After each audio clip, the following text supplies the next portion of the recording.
These are the top 10 most Googled sex questions of 2024. Hey everybody, in this video, I'm going to be answering the top 10 most Googled sex questions of 2024. So we've had the entire year of 2024 come and go already. And it's interesting to watch trends and see how things change.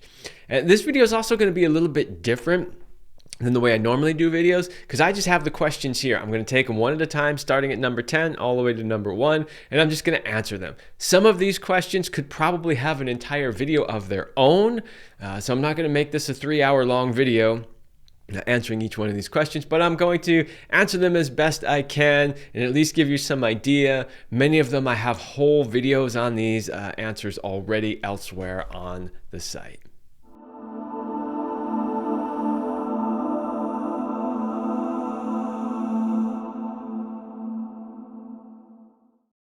But before I do that, please make sure that you like, share, and subscribe.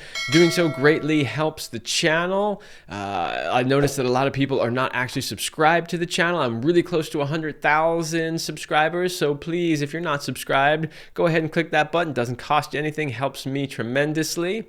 And of course, liking the videos and sharing them tells the algorithm that people like this content and want more of it. So I'd appreciate it if you do that. Hey everybody, I'm Kevin Anthony. I am a certified sexologist, Tantra Counselor, NLP Practitioner, and sex, love, and relationship coach. And for over a decade, I have been helping men, women, and couples have the relationship of their dreams and the best sex of their lives. Okay, here we go. Let's dive into question number 10. I feel like I'm doing a David Letterman top 10 list here. Yes, that's dating me for you younger people. If you don't know David Letterman's top 10 list, go look them up. Okay, number 10. How often do couples have sex? This actually varies quite a bit. It's everything from once a month to, or I should say not at all, to once a month to 3 to 4 times a month. People often ask that question of how often do couples have sex because they're trying to figure out if the amount of sex that they're having is the right amount of sex. And I would just say to that the right amount of sex isn't necessarily based on what other people are doing. It's what works for both of you. So as long as both of you feel like you are having enough sex where you both feel sexually satisfied, then that's the right amount, right? That's how often you should be having sex. Now, in general, what is that number? I would say anywhere from 2 times to 3 times a week, sort of on average for most people. Now, I know some people are going to be like, wow, that's a lot. Like, I only get sex once a month, right? Well, okay. But that probably means that, there's something else happening in the relationship, another dynamic that needs to be fixed. But in general, I think the average is about 2 or 3 times a week for a good, healthy couple who loves each other and is sexually active. But the reality is just figure out what works for both of you. One person might be higher or lower, and then you get to negotiate and say, hey, it would be great if we could have sex roughly around this amount of times. And of course, life is going to vary. Things are going to get in the way. Some weeks it'll be none. Some weeks it'll be 4 or 5 times, right? That's kind of the general answer to that one. Number 9, why am I bleeding after sex? Well, there could be multiple different reasons for that. The first and most obvious is that sometimes when you are about to bleed in your cycle, but you haven't actually started your cycle yet, having sex can trigger it to start. I have also seen sometimes when a woman feels that her cycle is actually over and she hasn't bled most of the day or maybe since the day before, and then you have sex and it starts it up again. So those are some potential reasons why. Also, there can be potentially some medical conditions that could cause that. There are also issues such as, as women get older and they go through menopause, the lining of the vagina can sometimes get thinner and it's more prone to potentially breaking if the sex is kind of rough. So there could be a lot of reasons why that's happening. If you had really vigorous sex, or you were using some sort of hard sex toys, or that you're either close to starting bleeding or just after bleeding, it's probably, like, you can pretty much say that it's probably one of those things. And if not, then the recommendation is definitely make an appointment with your doctor, have it checked out, make sure that there isn't something else going on inside your vagina. Number 8, why does it hurt when I have sex? Well, there can be many reasons for that too. I would say number 1 reason, you're not lubricated enough and not open enough. So that means, you need to do a better job at foreplay. You need to create more lubrication, and you need to also, of course, be able to relax the muscles that surround the vagina and really open up. It could be also that, the sex was too rough. So maybe your partner is being rougher than really works for you. So that's another potential issue. There could be an issue with size differences. So if you have a man with a really large penis and a woman with maybe a little bit smaller, tighter vagina, there could be some issues there. Could be in the position that you're doing, the angle, of the way the penis is, touching certain parts of the vagina on the inside. Maybe it's bumping up against the cervix because he's a little bit longer. So there are a lot of potential reasons. Of course, there are also the potential reasons, such as there's something medically wrong. But kind of go through that list first and see, like, okay, what position were we doing?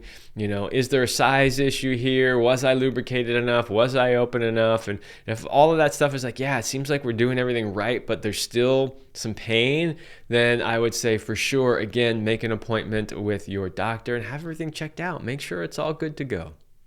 Number 7, how to last longer during sex. I am not surprised. In fact, I would have thought that this question actually ranked even higher than number 7. Maybe it's because a lot of men are afraid to ask that question into Google. I don't really know. But it's a great question, and it's one that I spend a ton of time coaching men on. How do you last longer? Really, you have to retrain your body and your mind. So there's a mental piece, right? And we really have to work on changing the way we mentally think about sex, how we envision the way that we show up to sex, having confidence in our ability to last longer. That's another big mental game, is really getting to the point where you can feel really confident about your skills and your abilities. And then there's physically training your body. I've mentioned in many previous videos that a lot of men's masturbation habits actually teach them to ejaculate too quickly. And so you want to retrain your body. So that's part of what one of the programs in my Power and Mastery program does, which is the Master Your Ejaculation. It teaches you how to retrain your body so that you can last longer. It's also something I do when coaching men a lot. I coach a lot of men on how to last longer, and we talk about all the different ways, from the mental to the physical to the emotional to ways that she can help. There are a lot of things that can potentially be done. I will say this: any man has the ability to last as long as he wants and to separate his orgasm from his ejaculation.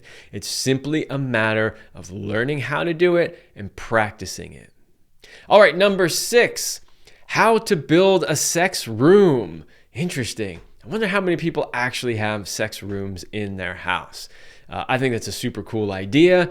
If you have kids, that could be a little bit more challenging, but if you don't, feel free to have a full-on sex room. Okay, how do you build a sex room? Well, without going into details about how to do construction or anything like that, I'll just give you a couple of tips on things that you might want to have in your sex room. So in a sex room, basically, it's just going to be a room that's dedicated to having sex, of course. Now, that could be your bedroom, but it could be a separate room in the house also. And sometimes people like it to be a separate room because it kind of shifts the atmosphere. In other words, it's like when you're in the bedroom, it's like, well, this is the place where we sleep. This is a place where we relax. This is a place where we sort of calm down. Whereas in your sex room, you might have things that are more stimulating. So like your bedroom might have, light grays or blues or white type of colors or tones, things that are very soothing and relaxing. in your sex room, you might have bright reds or purples or things like that, colors that are much more stimulating. Of course, you want to have a good sized bed, one that gives you enough room to play around. That might be where you have your toys. So next to the bed, you might have, dedicated 3-drawer nightstand that has all of the toys and supplies and things that you need, extra towels and washcloths and things like that. You might have sex blankets in there. You might have some erotic art in the room on the walls or on shelves or things like that, things that help sort of get you in the mood. If you're into the BDSM kind of stuff, you might have some bigger apparatuses that you use. You might also have a sex swing. That could be a place where you could mount a sex swing somewhere in the room. So the idea is to get creative and think about creating the atmosphere. So, you might want to potentially have some really heavy dark curtains so that you can really dim the light in there. You might have some mood lighting that you can turn on. Maybe lighting that's not just, bright white lights, lighting that is colored in some way and creates atmosphere. So there's lots of things that you can do to make a really cool room that's when it's time, let's go to the room, baby, right? And it just stepping into that space already starts to get you in the mood because of how you've built that space, because it's a space that is designed to create that turn on, that arousal. All right, number 5, how to increase sex drive. Okay, this is a great question. It's another one that I work with a lot. How do you increase sex drive? I'm just going to talk somewhat generically about it. Sometimes there are some specific things for women versus men. But number 1 is you got to work on your stress levels. So there's a direct correlation between how high your stress is and how low your libido is. So the more stress you have, the less libido you're likely to have. So one of the ways to increase your sex drive is to really work on decreasing your stress. I could do an entire hour-long video on how to decrease stress in your life. I'm sure there's plenty of them out there. If you're trying to figure that out, go look for one of those. So that's the first thing that I would do, decrease the stress in your life. Another thing is you got to get healthy. You got to start eating right, drinking lots of water, quality water. You got to start exercising, especially if you're a man. There is a direct correlation between the health of your heart and circulatory system and your ability to achieve erections. There's also a direct correlation between the amount of exercise you do and how high your testosterone levels are. So the higher your testosterone levels, obviously the more libido you're going to have. So that's the next thing is, work on the stress levels, lowering those, and then start getting yourself healthy. The healthier you get, the more sex drive you're going to have.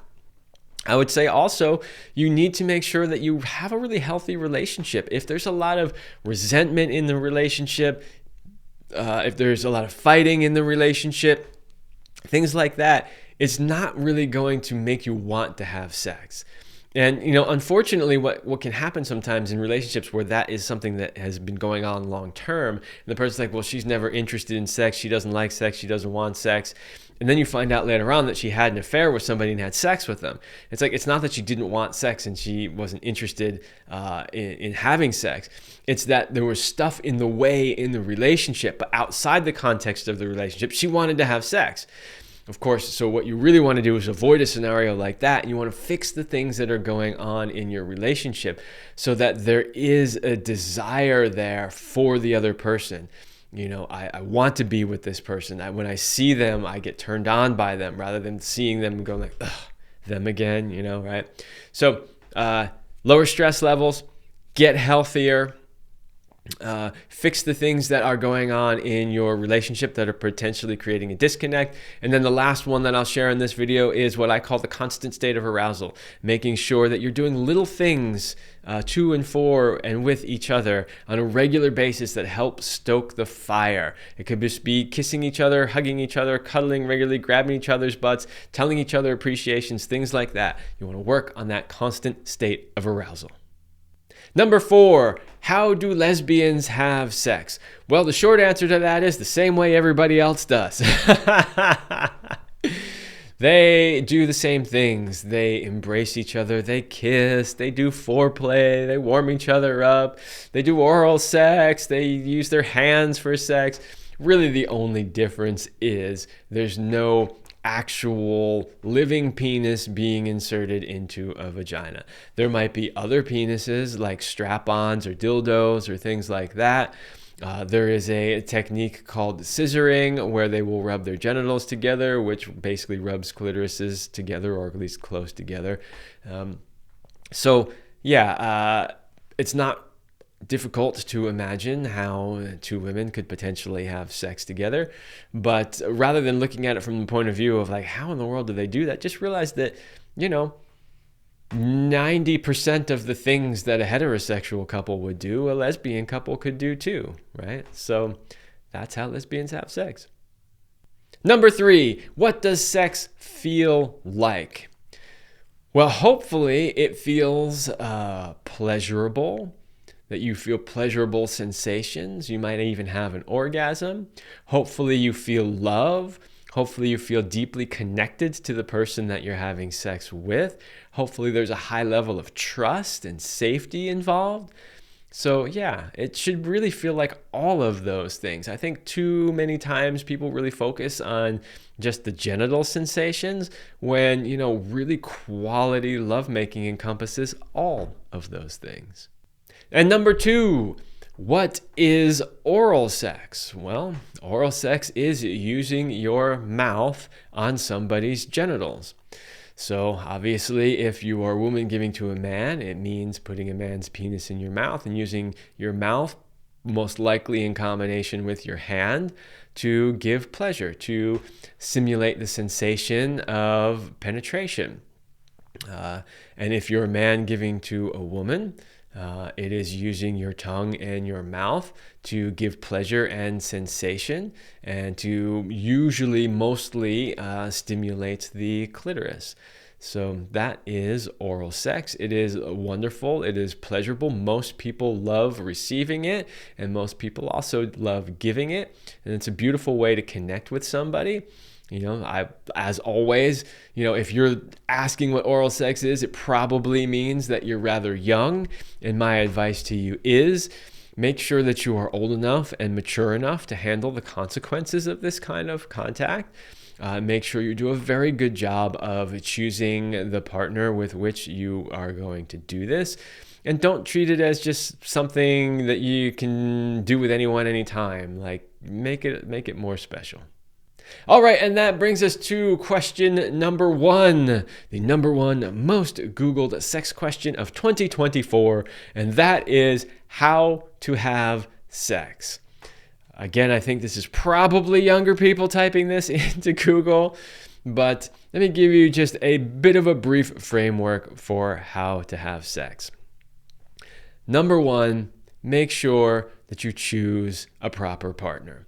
Make sure that this is somebody that you trust, hopefully somebody that you love, somebody that you feel safe with, somebody that you know will do the right thing.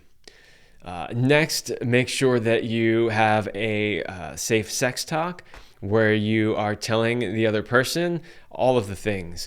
When the last time you were tested for STDs are, what your status is, what you like, what you don't like as far as sex, what you're willing to do, what you're not willing to do, like all of that stuff. Get all of that out on the table, have a really great discussion.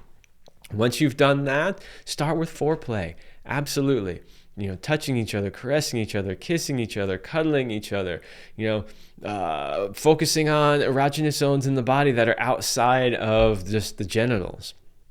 Of course, you can also do oral sex, which I just explained in question number 2 what that is. And then lastly, when it does come time for penetration, that is obviously where a man is going to be inserting his penis into her vagina. I would suggest, of course, practicing safe sex, which usually means using a condom. And I would also suggest penetrating very, very slowly and just taking it slowly. There's no rush when it comes to sex. If you're in the place of asking what is oral sex or how to have sex, it probably means you're really young. just know that there's no rush. Don't succumb to peer pressure. You've got plenty of time. You don't need to rush into, one of the most adult acts that exists. Be sensible, be safe, make good decisions. Don't do something that would potentially negatively impact the rest of your life, because it's really just not worth it. But in general, when you get to that point, there is penis in vagina. You go until, either he ejaculates or you have an orgasm and you both decide that sex is over, and then make sure that afterwards you do some care for each other. You hold each other, you talk to each other, you support each other, right? Treat the entire thing as a sacred act, something to be taken seriously, something that two people who really love and care for each other would engage in. All right, there you go. Those are the top 10 most Googled sex questions of 2024. I hope you found that at least entertaining, curious, what other people are asking for in Google these days. I imagine much of it you probably already knew, but maybe you learned something new. At least I hope that you did. And of course, if you are looking for more from me, please go to kevinandceline.com/link in bio. That one page has links to everything in my world, from my men's sexual mastery courses at powermastery.com, to my podcast, the Love Lab podcast, to my coaching programs, to great affiliate products that I sell on my website, and so much more. So go check it out, kevinandceline.com/link in bio.